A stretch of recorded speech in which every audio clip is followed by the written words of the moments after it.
ಹೆಣ್ಮಕ್ಳಿಗೆ ನಂಗೆ ಅಜ್ಜಾರು ಹೇಳಿದರು, ಸ್ವಲ್ಪ ಹೇಳಿಬಿಡಿ ಅವರ ಆಭರಣಗಳ ಬಗ್ಗೆ ಸ್ವಲ್ಪ ಇದಿರಲಿ ಅಂತ. ನಾನು ಆರ್ಗನೈಸರ್ಸಿಗೆ ಡೇ 1ಇಂದನೇ ಹೇಳ್ತಾ ಇದ್ದೆ, ಶುರು ಆಗುವಾಗ ಮುಗಿದ ಮೇಲೆ ಹೆಣ್ಣುಮಕ್ಕಳಿಗೆ ತಮ್ಮ ಆಭರಣಗಳನ್ನು ಕೇರ್ಫುಲ್ಲಾಗಿ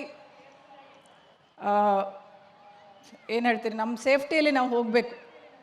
ಅದು ಬಂಗಾರ ಅಂದರೆ ಅಥವಾ ಆಭರಣ ಅಂದರೆ ನಮಗೆಲ್ಲ ರಕ್ತದಲ್ಲೇ ಬಂದಿರುತ್ತೆ ಅನಿಸುತ್ತೆ. ಇವತ್ತು ಫಸ್ಟ್ ಟೈಮ್ ನಾನು ಹಾಕೊಂಡ್ಬಂದಿದ್ದೀನಿ.